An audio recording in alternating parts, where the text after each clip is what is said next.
Hello students. So today we are going to discuss basic introduction of physics. Okay.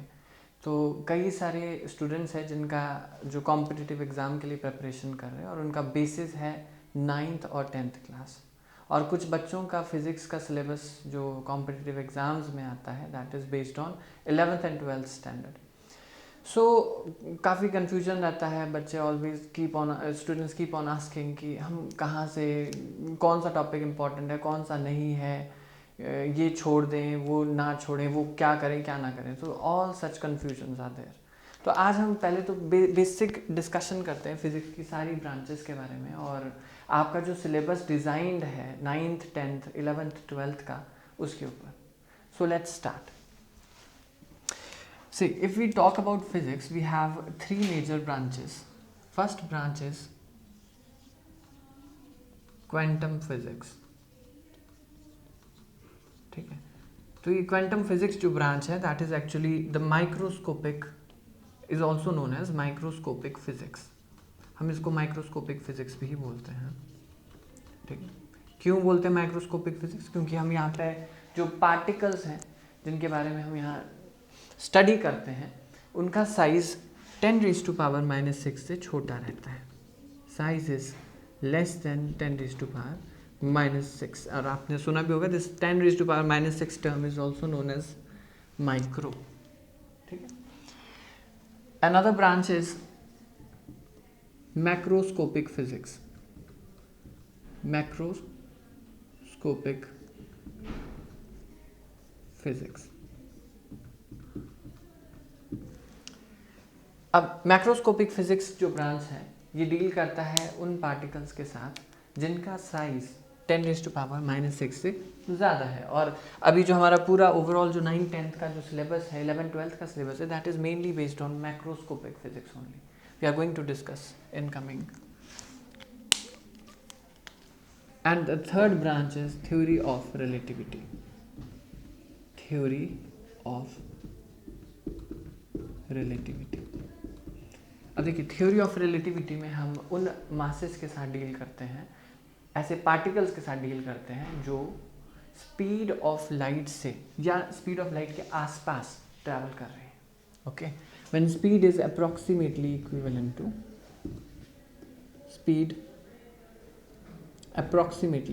To speed of light. ये आपके higher classes में ये है. Mainly 9th 10th 11th 12th इस domain को cover नहीं करता. ठीक है, आपका जो क्वांटम फिजिक्स है ये 11th 12th में आप स्टडी करते हैं. खासतौर से जो एटॉमिक स्ट्रक्चर है वो सारा, उसमें हम क्वांटम फिजिक्स का बर्थ कैसे हुआ, जो डी ब्रोहे हमारे एक साइंटिस्ट थे, de Broglie is the spelling written but the pronunciation is de Broglie. So de Broglie hypothesis के बाद ये क्वांटम फिजिक्स का बर्थ हुआ, and we'll discuss it in chemistry there. Okay, अब हम देखते हैं मैक्रोस्कोपिक फिजिक्स जो है उसमें कौन कौन सी मेजर ब्रांचेस हैं और आपका सिलेबस किस तरह से डिज़ाइंड है. देखिए, मैक्रोस्कोपिक फिजिक्स में सबसे मेजर और सबसे पहली ब्रांच जो है that is Newtonian mechanics. Second branch is heat and thermodynamics. Heat and thermodynamics. Okay. Third branch is electromagnetism.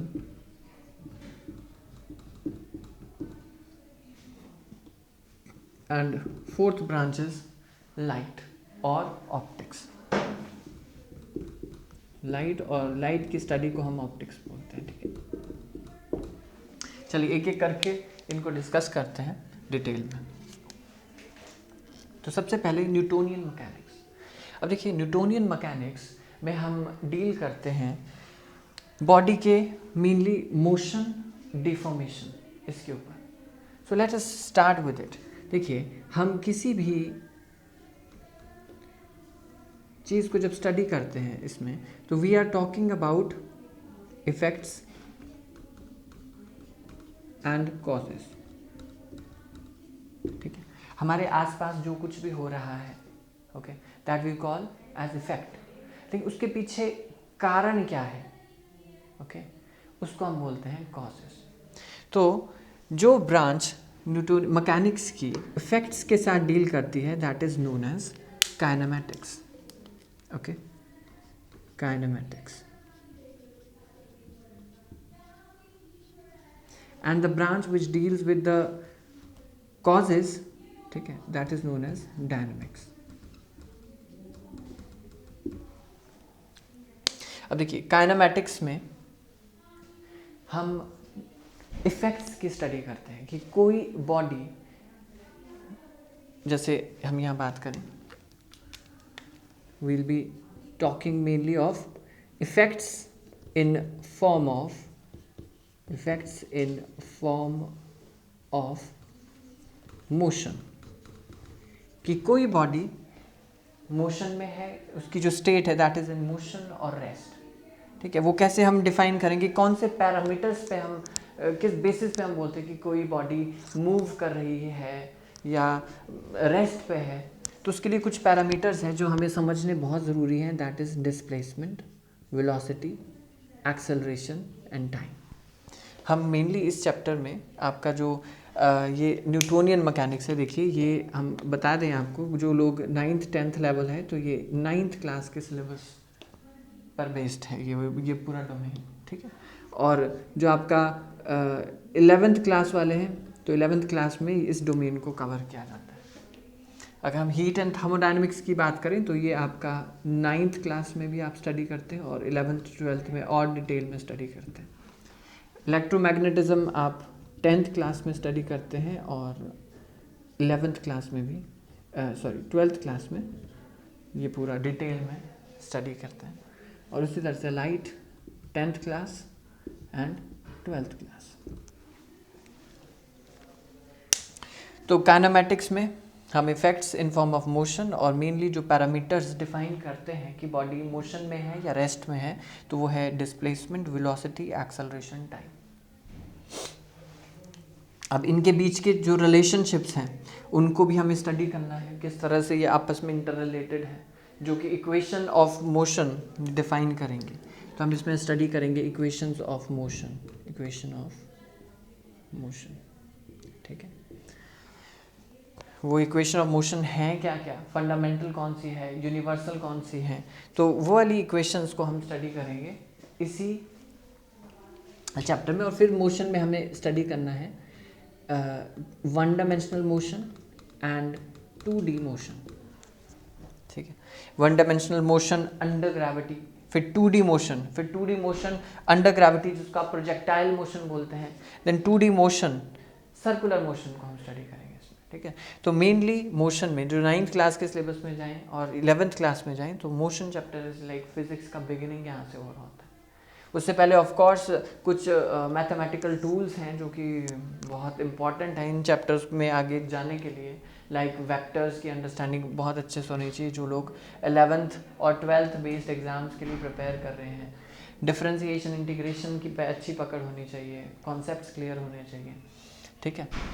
और इससे भी पहले एक और है कि हमें कुछ अंडरस्टैंडिंग होनी चाहिए यूनिट्स की, क्वांटिटीज़ की, ठीक है, स्केलर, वेक्टर, ये सब चीज़ें क्लियर। तो ये हमारा इक्वेशन ऑफ मोशन और इसमें हम ये सब चीज़ें कवर करेंगे काइनेमैटिक्स में। So this is one of your beginning, जो फिज़िक्स की शुरुआती चैप्टर्स है वो मोशन से बिगिन होते हैं और वो हम इस डोमेन से वो आपका निकल रहा है, ठीक है। नाउ द नेक्स्ट ब्रांच है डायनेमिक्स। अब देखिए डायनेमिक्स अब डील करेगा जो हो रहा है उसके पीछे कारण क्या है, ओके। तो it is dealing with causes behind the effects. तो dynamics is dealing with causes, और वो कॉज मेनली कौन है, अगर हम न्यूटोनियन मैकेनिक्स की बात करें तो हम उस कारण को हम बोलते हैं that is force, that is force, okay. So force की अगर हम क्लासिफिकेशन देखें तो हमारे पास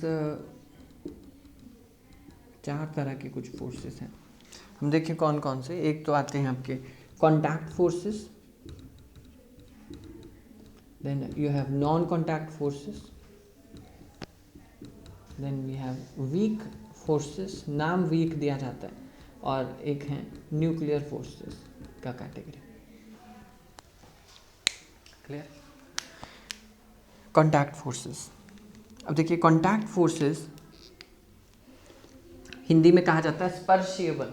ओके, तो ये तब पिक्चर में आती हैं जब बॉडीज कनेक्टेड है, टच में है एक दूसरे के साथ, physically they are in contact with each other. ठीक है, अब इसमें कुछ एक फोर्सेस हैं जैसे कि आपके टेंशन फोर्स, जब रस्सी या स्ट्रिंग का केस आता है, ठीक है, जिसको हम हिंदी में तनाव बल बोलते हैं। एक होता है नॉर्मल फोर्स, जो कि किसी भी बॉडी को जब हम किसी दूसरी बॉडी के सरफेस पे, किसी भी सरफेस पे जब रखते हैं तो वो सरफेस के कांटेक्ट के कारण जो फोर्स पिक्चर में आती है, that is normal force. Then you have friction force, घर्षण बल जिसे हम कहते हैं हिंदी में, फ्रिक्शन, जो कि जब दो बॉडीज रिलेटिव मोशन कर रही हो, ध्यान से सुनिए, विच अपोजेस और tends to oppose the relative motion between two bodies. Okay, तो वो friction force. And another is spring force. Spring सबको पता है, ठीक है, जब हम स्प्रिंग को स्ट्रेच करते हैं तो एक ऑपोजिट डायरेक्शन में एक फोर्स अपीयर होती है जो कि उसको वापस अपनी नॉर्मल पोजीशन पे खींचने की कोशिश करते हैं, जिसको हम बोलते हैं रिस्टोरिंग फोर्स। तो वो जो रिस्टोरिंग फोर्स है, ठीक है, जो उसको वापस अपनी ओरिजिनल नेचुरल पोजीशन पे ले जाने की कोशिश करता है, उसको हम बोलते हैं स्प्रिंग फोर्स। तो वो हमारे कॉन्टैक्ट फोर्स की कैटेगरी में आता है। Then you have non contact forces. Non contact forces के केस में वी हैव ग्रेविटेशनल फोर्स, गुरुत्वाकर्षण बल। Okay, then we have electrostatic forces, electrostatic forces. Electrostatic forces दो चार्ज पार्टिकल्स के बीच की फोर्सेस, हो सकता है वो पॉजिटिवली नेगेटिवली चार्ज हो, पॉजिटिव पॉजिटिव नेगेटिव नेगेटिव, तो जो कि Coulomb's law is what is actually talking about how these charges are interacting with each other. तो इलेक्ट्रोस्टैटिक फोर्सेस में हम ये स्टडी करते हैं। Then we have magnetic forces. अब मैग्नेटिक फोर्सेस या चुंबकीय बल भी इन्हें कहा जाता है। अब ये क्या होता है डिटेल में तो हम जब अपकमिंग वीडियोस में बात करेंगे, but this is the third category, जब बॉडीज एक दूसरे के physically they are not contacting each other, एक दूसरे के साथ टच में नहीं है, लेकिन दे experience force due to the presence of each other, तो उन फोर्सेस को हम नॉन कॉन्टैक्ट की कैटेगरी में डालते हैं। Then we have weak forces, और वीक फोर्सेस में नाम आपने केमिस्ट्री में बहुत बार सुन रखा है इसका, वैन डर वाल फोर्सेस। सी वैन डर वाल फोर्सेस जो होती हैं, these are intermolecular forces, molecules के बीच की फोर्सेस, ध्यान से। तो जबकि आपका जो अगर हम बात करें covalent bonds, ionic bonds, these are also forces, लेकिन दीज आर इंटर एटॉमिक, ठीक है। तो वैन डर वाल फोर्सेस जो होती है, these are intermolecular forces, ions के बीच में, आयन और मॉलिक्यूल के, पोलर मॉलिक्यूल हो सकता है, नॉन पोलर मॉलिक्यूल हो सकता है, इस तरह की 5 टाइप्स हैं हमारे पास वैन डर वाल फोर्सेस की, वो हम इस कैटेगरी में डालते हैं। इसके अलावा एक और होती है इंटरमॉलिक्यूलर फोर्स, जिसको हम हाइड्रोजन बॉन्ड भी बोलते हैं, उसको भी हम वीक बॉन्ड की ही कैटेगरी में डालते हैं, ठीक है। ये सब चीज़ें आप केमिस्ट्री में स्टडी करेंगे, फिजिक्स में नहीं आता ये, केमिस्ट्री में केमिकल बॉन्डिंग चैप्टर है, उसमें ये सब कुछ आएगा। Then you have nuclear forces, और न्यूक्लियर फोर्सेस में we have forces between neutron forces, proton and neutron proton forces, ठीक है। तो ये सारा आपका मॉडर्न फिजिक्स में हम कवर करेंगे। जो न्यूक्लियर फोर्सेस हैं वो जनरली मॉडर्न फिजिक्स में हम स्टडी करते हैं। सो ये आपका न्यूटोनियन मैकेनिक्स में डायनेमिक्स का जो सबसे फर्स्ट चैप्टर जो आप बोले that is Newton's laws of motion, NLM। तो यहाँ पे हम लिखते हैं, सबसे पहले आप इसमें स्टडी करेंगे न्यूटन्स लॉज ऑफ मोशन, जिसमें हम ये सारी फोर्सेस के बारे में स्टडी करेंगे, फ्री बॉडी डायग्राम्स कैसे बनाए जाते हैं, उसी दैट इज एवरीथिंग। आपका जो न्यूटोनियन मैकेनिक्स में ना फ्री बॉडी डायग्राम पर बेस्ड है एवरीथिंग, ठीक है। तो फ्री बॉडी डायग्राम्स हम स्टडी करेंगे, फिर Newton's first law, second law, third law, conservation of momentum, and then friction का कॉन्सेप्ट, सूडो फोर्सेस का concept, and all these things. Then next we are going to now relate, ठीक है। अब हमने relate करना है फोर्सेस को और मोशन को, किसी बॉडी में जो फोर्स लगने के कारण मोशन हो रहा है, ठीक है, तो that will cover here in work, energy, power. ठीक है, वर्क, फोर्स, डिस्प्लेसमेंट। ठीक है, आपने तो देखा होगा work is a scalar quantity which is equivalent to scalar product of force and displacement, और you can say force vector dot displacement vector. ठीक है, और एनर्जी की बात करें, हम इसमें काइनेटिक एनर्जी का कॉन्सेप्ट स्टडी करेंगे, हम पोटेंशियल एनर्जी का कॉन्सेप्ट स्टडी करेंगे। Okay, and then we'll come up with power, what is power, rate of doing work, एंड उससे रिलेटेड जो भी प्रॉब्लम्स है वो सब। Then after work, energy, power we have rotational motion, rotational motion, ठीक, जो कि ट्रांसलेशन और सर्कुलर मोशन का कॉम्बिनेशन होता है। क्लियर? तो ये भी एक बहुत बड़ा डोमेन है, बहुत बड़ा चैप्टर है और बहुत इंटरेस्टिंग है, बहुत इम्पॉर्टेंट है। ठीक है, बट जो एग्ज़ाम्स 9th और 10th बेस्ड है उसमें ये डोमेन नहीं है, उसमें रोटेशनल मोशन पे ज़्यादा फोकस नहीं है। जो 11th 12th बेस्ड एग्ज़ाम्स हैं, यस, आपको रोटेशनल मोशन अच्छे से करना है। क्लियर? ठीक है, ओके। तो now next one will be gravitation. Next important chapter है ग्रेविटेशन। ये तो सबसे सबसे स्कोरिंग भी है और आता ही आता है हर एक एग्ज़ाम में, चाहे वो 9th लेवल हो, 12th लेवल हो, वट एवर। ठीक है, तो ग्रेविटेशन में तो आपको Newton's laws of gravitation study करना है, ग्रेविटेशनल फील्ड का कॉन्सेप्ट स्टडी करना है, acceleration due to gravity actual में होता क्या है, वो कहाँ से आया, everything you are going to understand there. फिर इसमें हम सैटेलाइट्स स्टडी करेंगे, एस्केप वेलोसिटी का कॉन्सेप्ट स्टडी करना है, and then Kepler's law, everything is there. Okay, and next is mechanical properties of rigid body, of rigid body, very very important. अब देखिए, अब यहाँ पे एक और इम्पॉर्टेंट कनेक्शन, एक और नया जंक्शन स्टार्ट होता है, वो है कॉज एंड इफेक्ट। हम यहाँ पे स्टडी कर रहे थे, देखिए कॉज है फोर्स के कारण एक इफेक्ट हो सकता है कि बॉडी मूव कर गई। ठीक है, जब आपने फोर्स लगाया तो one possibility is your body will be moving, that is in motion. Now another aspect, what is the another possibility? Let's say a body is not in motion when you are applying force. Does it mean there is nothing going on? तो ऐसे case में क्या हो सकता है? The possibility is that body may deform. ठीक है, तो the next यहाँ पे जंक्शन है या कनेक्शन है, रिलेशनशिप है, that is between force and deformation. Very very important, force and deformation. तो वही सब चीज़ें हम यहाँ डिस्कस करेंगे कि एक रिजिड बॉडी में जब फोर्स लगती है तो डिफॉर्मेशन होता है, और वही रिलेशनशिप्स हम पढ़ेंगे in terms of stress, strain, elasticity का कॉन्सेप्ट। ठीक है, देन स्ट्रेस स्ट्रेन के बीच का रिलेशनशिप हो गया। ठीक, और ये जो इसमें आप पढ़ेंगे मॉडुलस ऑफ इलास्टिसिटी का कॉन्सेप्ट, उसमें यंग्स मॉडुलस क्या होता है, बल्क मॉडुलस क्या होता है, etc. So all these things we are going to discuss here in this chapter. Now the next is mechanical properties of fluid, या हम इसको फ्लूइड मैकेनिक्स भी बोलते हैं। ये बहुत बड़ी बड़ी ब्रांचेज एक्चुअल में अपने आप में इंजीनियरिंग का पूरा फुल फ्लेश्ड ब्रांचेज है। जो आप ये पूरा न्यूटोनियन मैकेनिक्स देख रहे हैं, अगर जो लोग इंजीनियरिंग के लिए जा रहे हैं वो लोग आगे मैकेनिकल इंजीनियरिंग, सिविल इंजीनियरिंग पूरा न्यूटोनियन मैकेनिक्स पर ही बेस्ड है। न्यूटोनियन मैकेनिक्स और मैकेनिकल इंजीनियरिंग की बात करें तो हीट एंड थर्मोडायनेमिक्स पर। ठीक है, तो अब अगर हम बात करें मैकेनिकल प्रॉपर्टीज ऑफ फ्लूइड या फ्लूइड मैकेनिक्स की, तो हम इसमें स्टडी करेंगे फ्लूइड के ऊपर। अब फ्लूइड में जब फोर्स लग रही है तो साइमल्टेनियसली व्हाट्स गोइंग ऑन, एक तो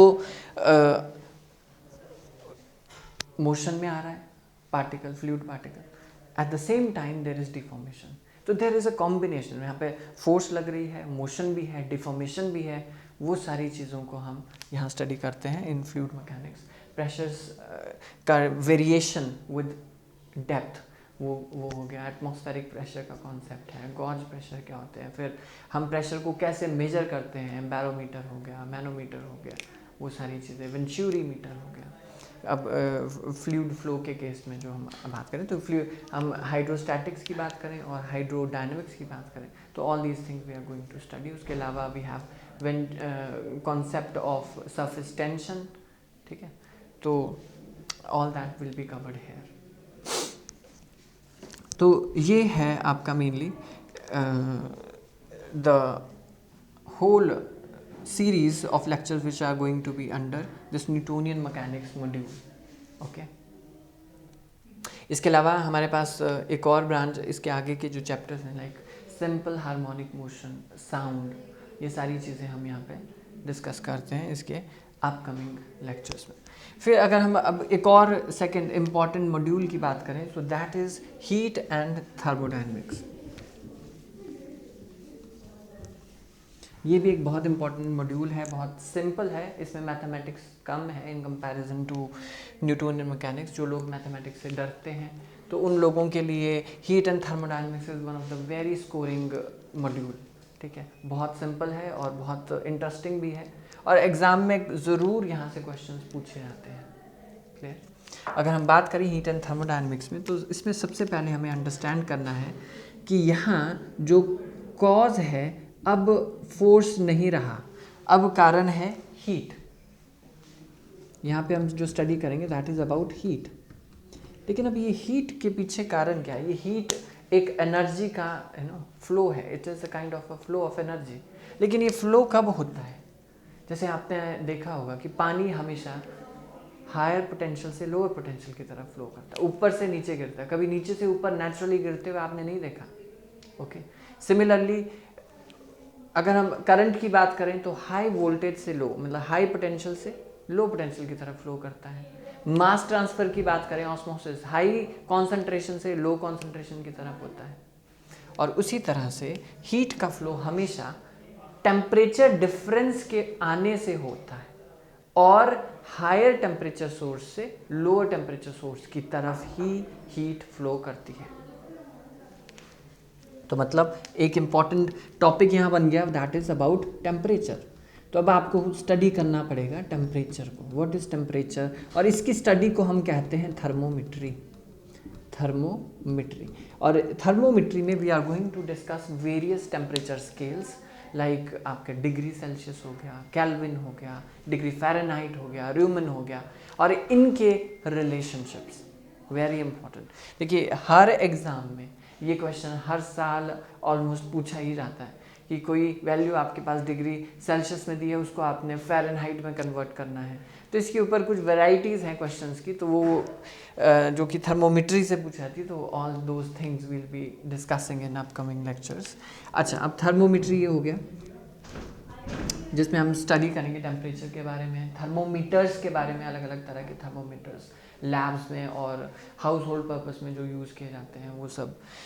फिर इसमें हम थर्मल एक्सपेंशन का कॉन्सेप्ट पढ़ते हैं। थर्मल एक्सपेंशन में आपका लीनियर एक्सपेंशन है, एरियल एक्सपेंशन है, वॉल्यूमेट्रिक एक्सपेंशन है, और उनका रिलेशनशिप आपस में क्या है और उसकी एप्लीकेशन, और anomalous behaviour of water, all those things we are going to discuss here. फिर आपने टेम्परेचर पढ़ लिया, ओके। अब स्टडी करना है हीट। तो हीट की स्टडी को वी ऑल्सो कॉल कैलोरीमेट्री।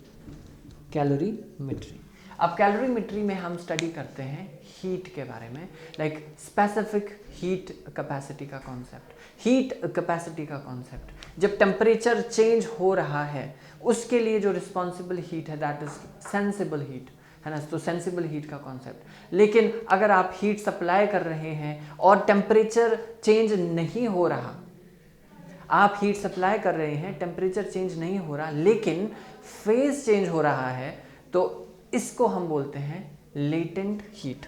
तो जो इसमें सारे कॉन्सेप्ट है, सेंसिबल हीटिंग क्या होता है, लेटेंट हीटिंग क्या होता है, what is specific heat capacity, molar heat capacity, all those things. Even thermodynamics आप केमिस्ट्री में भी पढ़ते हैं, ठीक है। थोड़ा chemical thermodynamics is little different from physical thermodynamics, तो वो अभी हम यहाँ डिस्कस नहीं कर रहे, not to confuse you, but almost similar सा पैटर्न वहाँ पे भी आप फॉलो करेंगे। तो यहाँ कैलोरीमेट्री में will be studying about heat, और फिर हीट की समझावट आपकी बन गई तो next will be heat transfer. अब ये हीट ट्रांसफर होता कैसा है, what are modes of heat transfer. तो आप सब ने ये चीज़ सुनी होगी बहुत बार कि what are the modes of heat transfer, तो आपने सुन रखा है। What is it? Conduction. 3 modes हैं, कौन कौन से? Conduction, convection and radiation. ठीक है, तो इनको हम यहाँ पे स्टडी करेंगे। और फिर next will be your thermodynamics.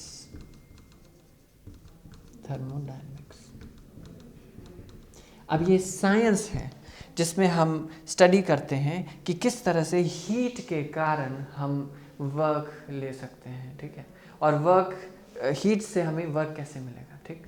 और इसके अलावा हमें यहाँ पे स्टडी करने हैं सिस्टम्स क्या होते हैं, open system, close system, isolated system, ठीक।